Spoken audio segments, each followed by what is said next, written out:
Hello, this is Kate from dailytarotgirl.com, and this is your weekly tarot card reading, and today I'm using the Everyday Witch Tarot for this reading. Alright, so I'm going to draw 3 cards, and my intention with this reading is to get an overview of the upcoming week. So each card is going to represent a portion of the upcoming week.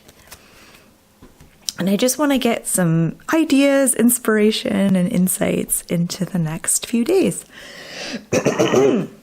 All right, so let's begin with, before I get started, I want to say if you enjoy this video, please like and subscribe to my channel and leave me a comment. And let's begin. So the first card is for Monday and Tuesday of the upcoming week.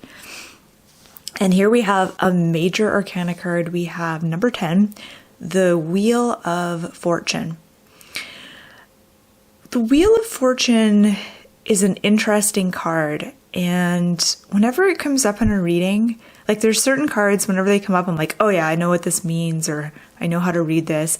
The Wheel of Fortune is one of those cards that I'm like, which way do I go with this card? How am I going to read this card? So the Wheel of Fortune basically is about the fact that there's ups and downs in life. There's always going to be ups and downs. And there is this cyclical nature, like a wheel, like think of a wheel. There's a cyclical, almost repetitive nature to things.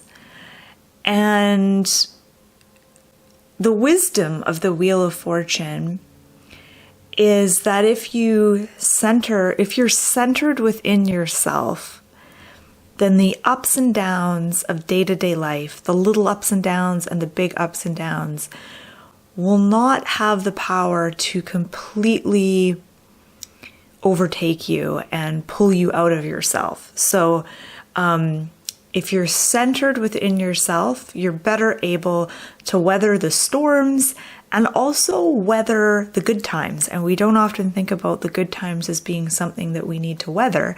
But oftentimes things that are really positive and good also have the effect, just like bad things, can have the effect of causing us to feel ungrounded and uprooted. So this particular card, the little pointy thing, is pointing at the slice of pie that has the picture of the house in it. I don't know if you can see that. I'll bring the card a little closer. So there's all different little pictures on the wheel. There's symbols for health, money, marriage, love, etc. And the little pointy thing is pointing at the house at the top.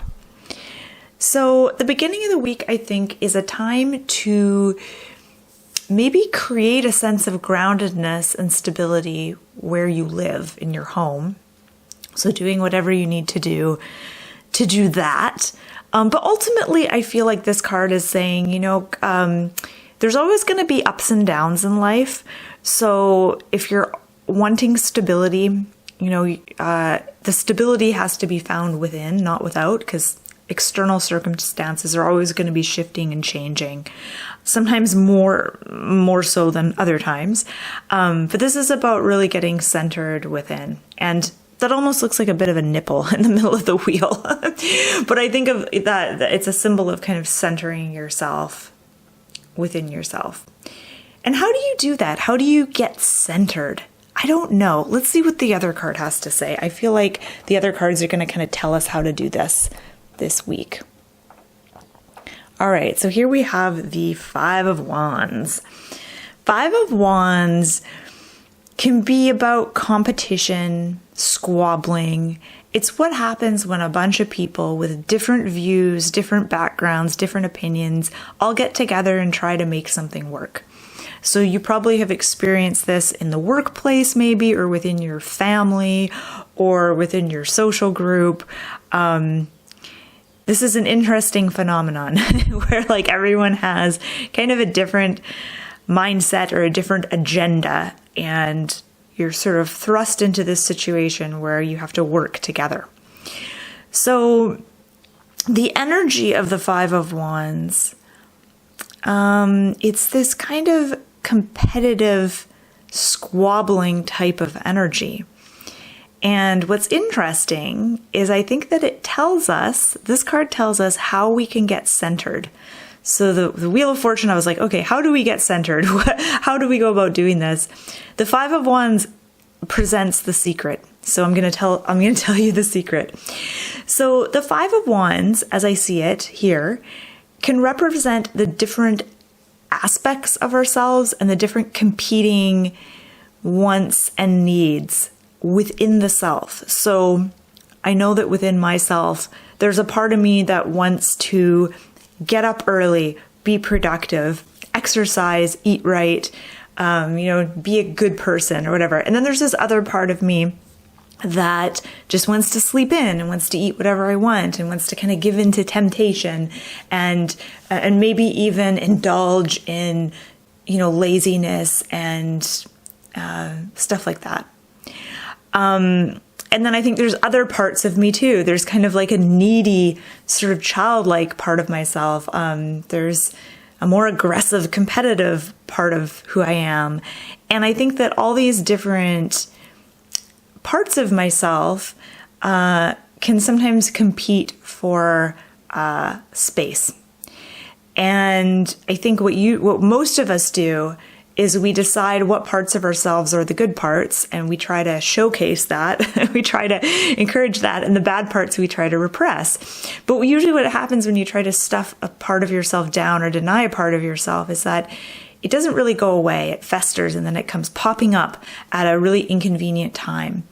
And so in order to center yourself and get centered, I think it's important to acknowledge all the stuff that's going on within you, your shadow side, your dark side, your lazy side, as well as your good sides. And it's not just about good and bad sides. Like there's different competing needs and desires. Like maybe you have the desire for connection and intimacy, but you also have a longing for freedom and independence and space. And so those two things can sometimes conflict and confuse you. And so the Five of Wands is encouraging you to take a look at all these different contradictory aspects of yourself so that you can start to accept them and find a way to integrate them. This is going to cause you to feel more centered in who you are. If there's parts of yourself that you disown and don't want to look at, that can in some ways cause an uncentered kind of feeling. Okay, let's have a look at the last card. This is for the end of the week, so Friday, Saturday, and Sunday. And we have a beautiful card, the Ace of Cups. And I'm so excited to see this card because I feel like this is a really positive card. And it's about being heart-centered and really being able to connect with your feelings and your emotions and letting them flow. Because it's an ace, it represents an opportunity, and it makes me think of a thing that happened to me last week. So I'm going to share. This is not a very interesting story, just full disclosure. But the other day I was kind of feeling sort of sleepy, and I was like, I kind of feel like meditating. And that hardly ever happens to me. Normally I have to force myself to meditate, but I thought, I kind of feel like meditating. And I remembered this breathing technique that I learned in a meditation class. And so I started doing this breathing technique, and I just all of a sudden felt all this emotion wanting to move through my body. I could feel like all these feelings coming up. So I just let them flow. And they weren't unpleasant feelings. It was just like feeling, just kind of bubbling up to the surface and then evaporating. And I continued doing the breathing exercise and letting these feelings flow. And then within about 10 to 15 minutes, I could feel my entire body just glowing and pulsating. And I could feel the energy of my heart. And this is a feeling that I quite often don't have. Like I quite often will feel kind of cold and it takes me a while to get to that place. So this was really exciting for me. And as soon as I saw this picture of the Ace of Cups and this woman who's holding this cup and she has her eyes closed, it really reminded me of that moment last week when I was meditating and I was allowing my feelings to just flow through me. And it really opened up a lot of energetic channels and allowed my heart to really open. And I feel like that is what the Ace of Cups is all about. It's about letting your heart open and allowing your feelings to flow. So notice how in the background of this card, there's a stream behind her. And she's holding a cup that's overflowing. So this is about sitting with your feelings. And I think sometimes when we have feelings come up, we want to know, well, why am I having this particular feeling? Or what does this particular feeling mean? And then we might start attaching a story to what it means. The secret, I think, to letting your feelings really flow is to not do this. So just allowing the feelings to be there and to move through you without attaching to them, without putting any meaning or story onto them, just allowing them to flow. And I feel like that there is going to be an opportunity this weekend to do that and to connect with yourself on a different level, on more of an emotional, energetic level. So I feel like this is about kind of opening the heart, doing that spiritual work on yourself and really opening to that. It sounds kind of cheesy, but opening to that energy of universal love. Okay, so let's look at all 3 cards. And I realize I've been rambling for almost 12 minutes, so I want to wrap this up. I noticed there's a cauldron in 2 of these. All 3 cards have a cauldron. So there's a little tiny cauldron right there. There's a cauldron here. That's actually, this cauldron is bubbling over with money. This one's bubbling over with something. And this one is simmering. So I think that is quite telling, that there's that symbol of the cauldron in all 3 cards. And these 3 cards are so different, yet that same symbol is in all of them. What does it mean? What does the cauldron mean? The cauldron is a really interesting symbol. It can be a symbol of the goddess, of like a uterus, of like containing something, holding a space for something. Magic can be done in a cauldron. It's that symbol of sacred and magical space. And I think of how I don't have an actual cauldron, but I have a big pot that I use for cooking stews and soups. So I see the cauldron as also being this symbol, not just of magic, but of nurturing.